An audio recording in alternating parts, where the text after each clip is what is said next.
So Bob Iger makes a lot of money, right? He makes a lot of money, but now he's talking about the subject of income inequality, something that's been coming up more and more in regards to Disney, in regards to their employees, their cast members, the fact that a lot of them are not making what many people would consider a living wage given where they are, especially in Anaheim, which is Southern California, which is very expensive. And we're going to talk about Abigail Disney and some of the issues she has with Bob Iger and his $66 million salary. So this is Neon. This is Clownfish TV. Please subscribe for more pop culture news, views, and rants. We have been talking more about the Walt Disney Company lately because they own everything. And the man at the top of the Walt Disney Company makes a lot of money because Disney owns everything. And we're going to talk about that. Deadline ran an article yesterday talking about Bob Iger and his $66 million pay package. This is Disney's Bob Iger defends $66 million pay package, but says the subject of income inequality is very, very real at the Vanity Fair summit. Now, Bob Iger has political aspirations, or there's a lot of talk about Bob Iger running for president, running on the Democratic ticket. I'm wondering how a lot of liberals, how a lot of progressives, how a lot of even blue-collar Democrats are going to feel about someone making $66 million and then talking about income inequality when, basically the union had to pry more money out of Disney. They were not just ponying up more cash to their cast members. Cast members unionized. There was a lot of bad press. Between the unions and the bad press, Disney finally decided it was going to give its cast members a pay raise. That's not something they would have done voluntarily, I don't think. But so it'd be very interesting to see how Bob Iger would be received on that ticket for sure. So here we go. Let's read this article. So the conversation on Tuesday between Vanity Fair editor-in-chief and Disney chairman, CEO Bob Iger, and filmmaker Jon Favreau was largely about the upcoming Disney Plus streaming series Star Wars: The Mandalorian. But toward the end of their chat, Jones, the editor of Vanity Fair, put the media conglomerate boss in the hot seat over his $66 million compensation last year, as well as his thoughts on a wealth tax that's being pitched by Democratic presidential candidates. Remember, Bob Iger reportedly has political aspirations. I think it was Oprah that gave her endorsement to Bob Iger to run for president, so this should be interesting. We're in the middle of a really robust political conversation about excessive wealth and the idea that it's corrosive to democracy, and wondered what you thought about and if specifically either you would support a wealth tax of the kind of taxes being proposed by some of the Democratic candidates. Jones, the editor of Vanity Fair, asked Bob Iger. Bob Iger said, "John, you want to take that?" to Jon Favreau, which got an uproar from the audience at the Wallace Performing Arts Center in Beverly Hills. Iger explained that the stock award was a one-time grant. It's not something that repeats itself year after year. He said the payout was on account of the Disney-Fox merger going through and his involvement in the deal-making and responsibilities he was taking on in increasing the size of the company. And he also, he's going to be making royalties off his book. It seemed to me, as a shareholder, he was spending more time promoting his public image and writing his book, his memoirs, before he's even left the position. Again, that's just my opinion. I think Bob, this year, he was involved in the deal making, but he was also involved in trying to show everybody what an awesome CEO he is. I was given that because I was leaving Disney this year, and I was given that as part of an agreement for me to stay 3 years, defended Iger. On the subject of wealth tax, Iger expounded, "I happen to believe that the whole subject of income inequality is very, very real. The companies like the Walt Disney Company and other large companies have a responsibility to look for solutions to improve the lives of the people who work for us, and we're doing just that, including things for the roughly 90,000 employees in the U.S., paying free education, whether it's high school equivalency, college, graduate degree, vocational. We're looking for more opportunities there." I'm gonna interject here, and this is something we might talk about later. While this is true, I also believe that Disney really abuses the college program. That they have an awful lot of college kids working for next to nothing. Basically they're the backbone of the company because Disney wants to cheap out on paying paying more qualified, more experienced people a living wage. I'm just going to put that out there. That's just an observation.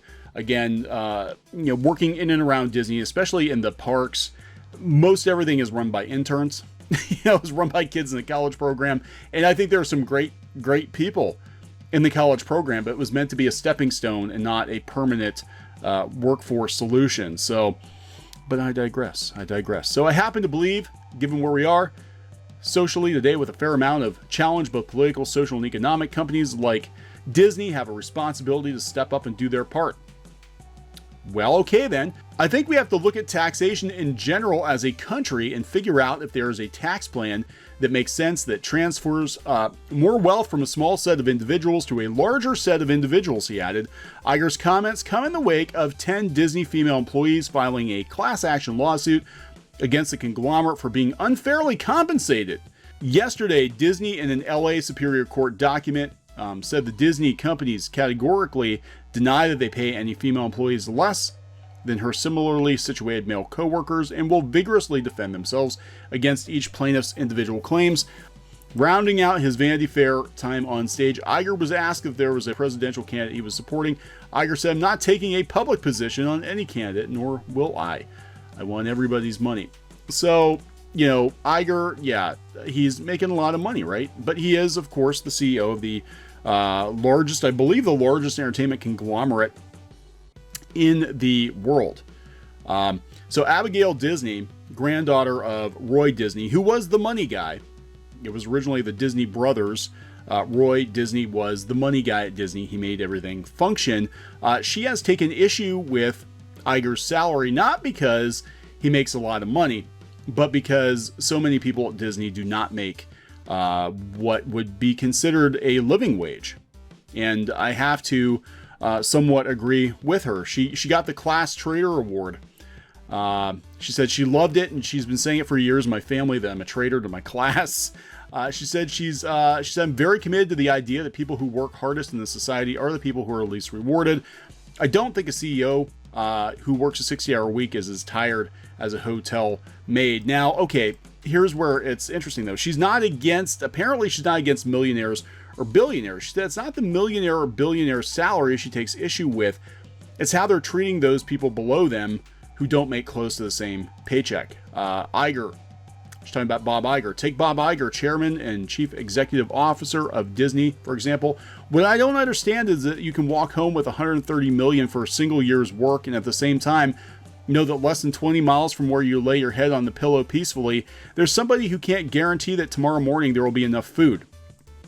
Now, she does go on to praise the cast members. She said many Disney workers, she explains, they truly believe in the mission and principles of Disney and the real-life magic it represents. They're loyal, low-wage Disney employees selling soda in a dream for little compensation, she says. And that's true.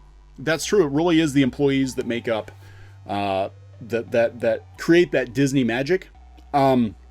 If there is Disney magic, but what we see is, and you could argue why Disney is raising its rates so high: annual passes, hotels, the parking fees. They're nickel and diming people now, and they have been for the last couple of years. You could argue that it's because they are going to be paying their employees more, but they're actually cutting employee hours back. We've talked with a lot of cast members who come to us behind the scenes and are like, yeah, they're cutting our hours. It's shenanigans because they want to cut the hours to avoid paying them for full-time labor. And like I said, you don't understand how much of Disney's workforce is made up of interns.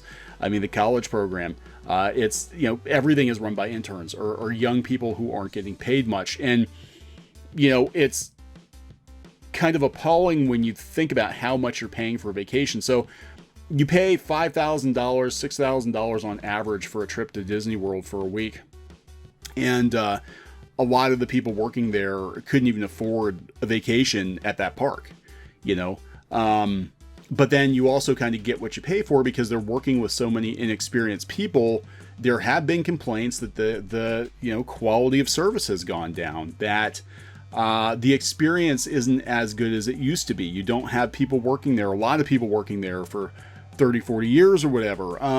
You have people blowing in and out. because you're dealing primarily with interns, and that's just my own personal opinion on it. And that's not to throw shade at anybody who's in the college program or any interns. I'm just saying that there's definitely something to be said for experience, but experience costs, and Disney doesn't want to spend the money. Disney at this point in time, for all Bob Iger's lip service about being a potential Democratic candidate, he's not really acting like progressive, is he? He really isn't. I mean, this is sort of the antithesis of what a lot of progressives would look for. He's very much a businessman, and look, Disney's been successful at making money, but I do think that it's come at a cost. I think it's cost their employees because they're spread too thin and they're cutting corners. And we're going to see some major corner cutting, I think, after this quarter. I think there's going to be some major corner cutting, and I think it's going to hurt the employees, which in turn will lead to a domino effect of the quality, the experience going down even further, because you're going to have people jumping ship. You're going to cut back on the number of employees, so the guests aren't going to be handled as well. And then, Disney's going to get a reputation for basically ripping you off, charging you $5,000 or $6,000 for a subpar vacation, and then people aren't going to come anymore. And I think we're starting to see the beginning of that right now. Again, that's just my personal opinion. Iger in the hot seat for his salary. People are going to have opinions on that. So leave a comment, let us know. We'll talk to you guys later. Hey guys, thanks for watching Clownfish TV. Please consider supporting the channel. Go to clownfishsupport.com. That's clownfishsupport.com. And if you want to join our community, go to clownfishtalk.com. That's clownfishtalk.com. Please subscribe. Ring the bell for notifications. We will talk to you next time.